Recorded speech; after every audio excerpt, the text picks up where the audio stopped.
la team, j'espère que vous allez bien, que vous avez passé une excellente journée. On se retrouve ce soir pour analyser le dernier grand championnat d'Europe. On a fait la Bundesliga, la Liga, la Première Ligue, la Ligue 1.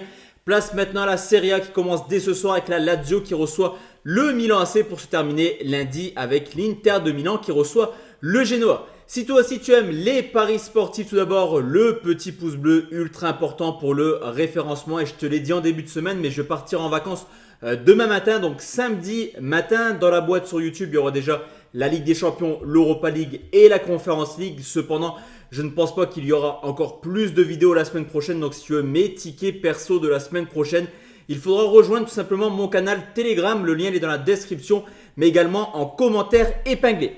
On va commencer tout de suite cette première rencontre de Serie A avec la Lazio de Rome qui reçoit le Milan AC à quelques jours de jouer le Bayern Munich. Forcément, la Lazio aura peut-être la tête ailleurs, possibilité d'aller chercher une qualification en quart de finale de la LDC. C'est pas rien pour une équipe comme la Lazio qui à domicile n'est pas forcément extrêmement sereine. 6 victoires seulement en 12 matchs de championnat, surtout que le Milan AC carbure actuellement à l'extérieur, 24 points pris en 13 rencontres. Cependant, le Milan AC marque un petit peu le pas actuellement et la Lazio possède également l'une des meilleures défenses de Serie A à domicile. Donc on va sécuriser. Je ne vois pas la Lazio s'imposer. Je prends un nul remboursé si Milan, c'est coté à 1,80.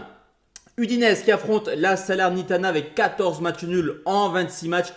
Forcément, Udinese est l'équipe qui a fait le plus de nuls cette année en Serie A. La donne est simple, mis à part une défaite contre le Genoa. C'est que des matchs nuls contre les équipes hors du top 10. Alors forcément, il y a une grande occasion pour Udinese d'essayer d'acquérir quasiment son maintien en cas de victoire, surtout que la Salernitana n'y arrive pas du tout depuis le début de saison. La défaite contre Empoli, elle a fait du mal il y a maintenant 3 petites semaines. Il compte 7 points de retard sur l'Hellas Vérone, premier club qui n'est pas dans la zone de relégation. Udinese est plutôt favori sur cette rencontre, mais comme je te l'ai dit, c'est le roi du nul. Donc on ne peut pas exclure à nouveau un match nul. On prend exactement le même pronostic que pour la Lazio, qui est un nul remboursé si Udinese, cette fois-ci, c'est coté à 1,47. Monza qui reçoit l'AS Roma, vainqueur contre le Torino en début de semaine. L'AS Rome fait une énorme remontada dans la course à la Ligue des Champions. C'est vrai que depuis l'arrivée de De Rossi, tout tourne très bien pour les Romains qui ne cessent d'être impressionnants, surtout offensivement. La seule défaite, c'était contre l'Inter. Et la Roma avait réussi à marquer 2 petits buts. Cependant, là aussi, c'est un déplacement qui est plutôt délicat dans le sens où Monza vient de battre le Milan AC sur le score de 4-2. C'est une équipe qui n'a plus grand-chose à espérer en cette fin de saison, qui jouera plutôt librement. Et comme face au Milan AC, comme face à l'Inter, comme face à la Juve, je pense que Monza est capable de marquer. Les deux marques, c'est coté à 1,71. Torino qui reçoit la Fiorentina, un duel plutôt intéressant dans la course à l'Europe, car même si Torino reste sur 2 défaites de suite, ils ont encore la possibilité de jouer au moins les barrages de Conference League en fin de saison. C'est également une équipe qui a un très beau bilan à domicile, seulement 2 petites défaites contre la Lazio récemment et contre l'Inter de Milan en début de saison. On peut également constater le fait que la Fiorentina marque clairement le pas, actuellement un seul point pris sur les 4 dernières rencontres. Il y a eu cette victoire à domicile, mais avant ça c'était un petit peu compliqué quand même pour la Fiorentina et c'est souvent des matchs qui sont extrêmement fermés historiquement, mais également dans l'ensemble de la saison du Torino. Donc sur ce coup, je vais partir sur Torino ou nul et moins de 3,5, c'est coté à 1,72.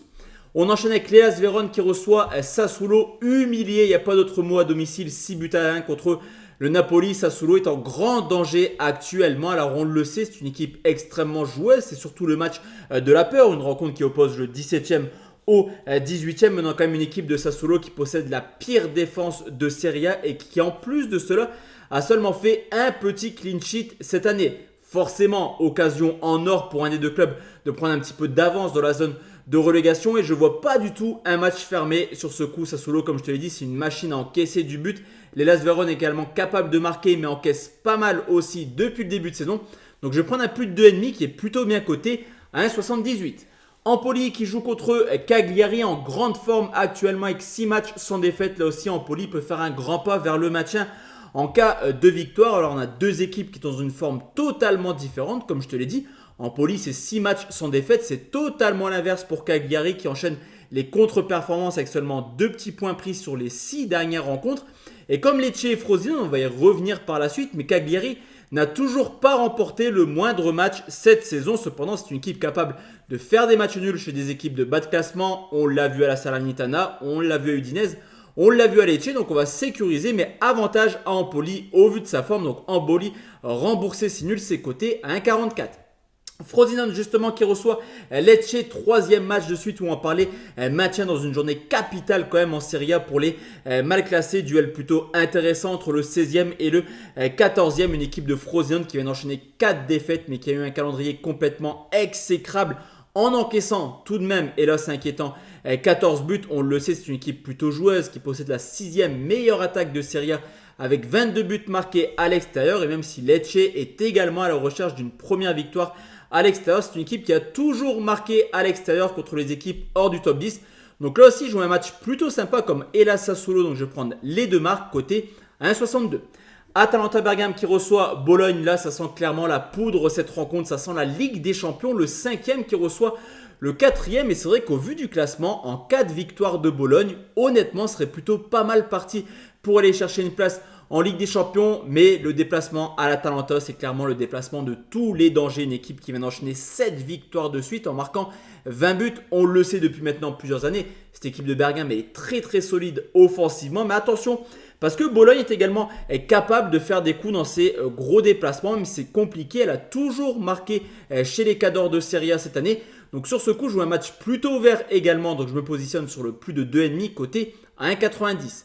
On enchaîne avec deux derniers chocs. C'est le Napoli qui reçoit la Juventus. Deux équipes qui restent sur une très belle performance ce week-end. Comme je te l'ai dit, victoire 6-1 de Naples contre Sassuolo. Courte victoire, mais victoire importante pour le moral de la Juve contre Frosinone sur le score de 3-2. Mais c'est vrai que la Juventus, elle tourne clairement au ralenti depuis maintenant quelques semaines. C'est assez inquiétant le niveau affiché. La semaine passée, il y a victoire contre Frosinone, mais c'était assez complexe tout de même. Le Napoli, c'est pas mieux, mais s'il y a bien une équipe qui a de l'enjeu dans cette rencontre, c'est tout simplement Naples. Pour la Juventus, quoi qu'il arrive, je pense qu'ils termineront deuxième ou au pire troisième si le Milan fait une grosse remontada. Et historiquement, la Juve a du mal du côté du Napoli. Donc on va prendre un nul remboursé si Naples côté à 1,75. Et enfin, la dernière rencontre, c'est l'Inter qui reçoit le Genoa. Peu importe contre qui il joue, l'Inter enchaîne les grosses performances en Serie A cette année. Troisième victoire sur le score de 4-0. C'était l'Atalanta Bergame cette fois-ci. La victime, une équipe qui encaisse très très peu de buts à domicile. 17 clean sheets en 26 matchs. C'est totalement fou cette statistique. Surtout que le Genoa n'y arrive pas à l'extérieur. Seulement 11 petits buts marqués hors de leur base. Et ils n'ont pas encore joué contre les Cadors. Donc clairement sur ce coup, je vois mal comment le Genoa pourrait marquer ne serait-ce qu'un but. Donc Genoa ne marque pas du côté de l'Inter. C'est plutôt bien coté, je trouve, à 1,63. Donc voici la team, mes avis concernant cette nouvelle journée de Serie A. Et on se retrouve dimanche soir pour parler Ligue des Champions. Et si tu as encore plus d'avis dans les paris sportifs, rejoins mon canal Telegram dès maintenant. Excellente soirée à tous et à toutes. Ciao, ciao la team.